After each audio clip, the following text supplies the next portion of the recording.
Hey, what's going on, everybody? This is your boy James, and this is A Dad's Thing. Welcome back to the channel. If you are a first-time visitor, I want to thank you for stopping by and taking a peek at what's going on here. Over the last 6 days, I've been coming with a vlog, and today is day 7 of my journey to 50 vlogs in 50 days leading up to my 50th birthday. Here on day 7, I wanted to talk about something that has been a lifelong journey for me. And it is in regards to finding my voice. As you know, turning 50 next year in 2026, that means I'm a late 70s, early 80s kid. And, you know, my mom raised 4 boys. And when she said something, we listened. When she told us we needed to do something, we did what we were told to do. There wasn't much room for asking questions and exploring why we needed to do this and do that. We learned at an early age that we just needed to do what we needed to do. And as I've gotten older and, you know, I've looked at things from a historical context, you know, my mom was born in the late 50s. And it was really hard growing up back then for black people here in the States, in America. You know, it was really tough, you know. And, you know, when your parents back then said, I need you to do X, Y, or Z, it really was a matter of life or death. So my mom carried that with her as she began to raise her kids.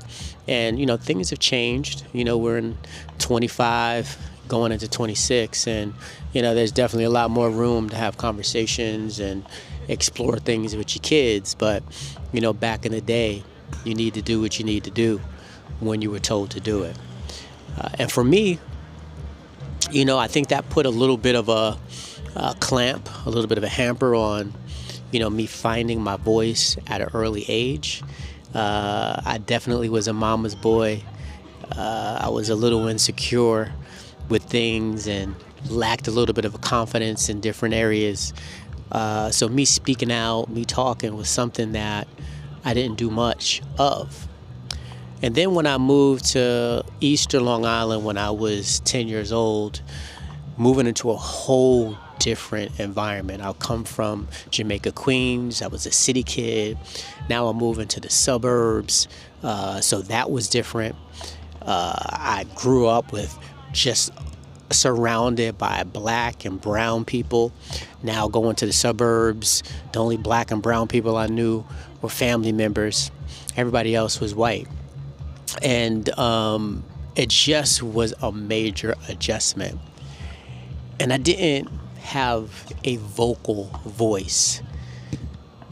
What I used early on was my athletic ability. You know, my athletic ability did a lot of talking for me. And I've shared a little bit about, you know, being a football player and doing different things, basketball, so forth and so forth, just being an athlete.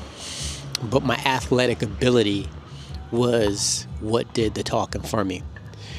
And it took me a long time, you know, to find my voice and then to really walk into it, you know. But as I began to have confidence, you know, it slowly came. And I remember one of the very first times that my mom recognized that I had a voice. And I had now just got done with college. I was a year removed. I was getting ready to buy my first car. Very, very proud. And my mom went with me. And I put a deposit down payment down on the vehicle and took care of all of that. They had to get the car ready and all of this and all of that. And then we went back to the dealer to pick up the car because it was supposed to be ready. And at that time, my mom had drove me up there. The car was not ready. I was not happy. And at this point, I'm 23 years old. And I remember speaking very firmly with the dealer who sold me the car I'm like, I was supposed to be here at X time. I'm here. I gave you my money. My car is supposed to be ready, and it's not. We need to do something about that. Within 45 minutes, my car was ready. My mom, as we were leaving to go home, she said something for the first time that we were there this whole hour or whatever it was. And she said, when you spoke to that dealer, I looked at you and I kept my mouth shut and I let you do what you needed to do. And she said, I've never seen you speak like that before. And she said it in kind of shock, but she also said it because she was proud that I handled my business. And she said, I know I will never, ever mess with your money. And we chuckled, we laughed, and we giggled. But that was really the first time around my mother, that I spoke firmly about a situation. And that was definitely the first time she saw it. I will go on, still in my early 20s, and always wanted to have a voice, always wanted to be able to speak to people in a manner that would encourage, that would motivate, and that would help people move forward. And I would see lots of people, as I'm getting in the workforce, that were doing these things. And I always still had this desire to talk and to help. But I took a class at our local college, and this is once I moved to California, still in my early 20s. I'm probably 24, 25 now. And I decided that I wanted to take a public speaking class. And I didn't take it for anything other than me knowing that speaking was something that I wanted to do and that I needed to get better at. And this was in the early 2000s. This was like 2002, about that. It couldn't even have been 2003. And I remember taking this class, really enjoying the class. And I did something while I was giving a speech one time. And I didn't have any note cards. What I had was my cell phone. And I had notes on the cell phone. And I remember giving a speech and having this cell phone with me. And I gave the speech. I thought I did a good job. I thought I hit it out of the park. But when I got the comments back from the class, because the class was able to give me some feedback, the majority of the class was turned off by the fact that I had a phone and I was using it for my notes. And I laugh now because it's 2025, the ending of 2025. And if you don't see a person at a podium or somewhere with their cell phone in their hand, giving a speech or talking, it's kind of the norm now.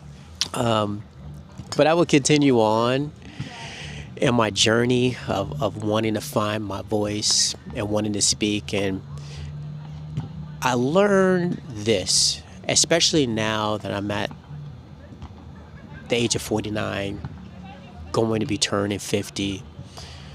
I do a lot of speaking. At the time I wanted to talk, I didn't know what I wanted to say. And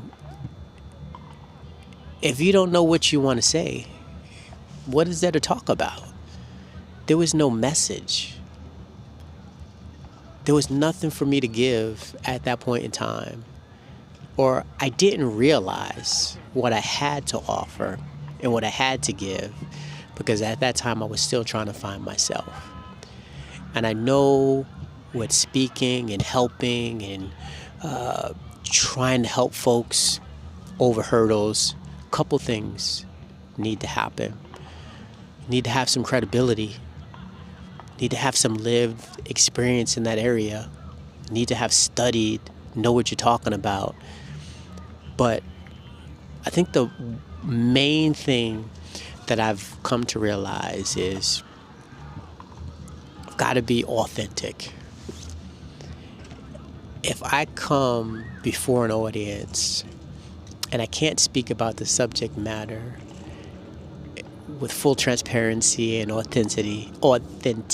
That's one of the things that I've learned, and especially as I continue to develop my voice here on this platform of YouTube, is in order for me to make a connection with somebody, they've got to see who I am in all transparency. So you all have helped me come to this platform, come to a place in life where I can also go out, workforce, community stuff that I do, and be my full, authentic, transparent self. And I gotta say, being able to get to that point over the years has been a tremendous journey. It's been hard, but it's been so rewarding all at the same time. And I know that there's still growth that I have to do. There's going to be some hard conversations that I'm going to have in the future. With my daughters as they grow up. I know there's going to be some things that they're going to have some questions about. Who's my dad? And I'm going to have to be ready to answer those questions. So I want to thank you all for giving me the opportunity to work those muscles. That's going to make me the best dad that I can possibly be. The best dad that I want to be, and the dad that my daughters deserve from me. So with that, I just want to say thank you. As always, God bless, take care, be good, and I'll see you on the next one. Peace.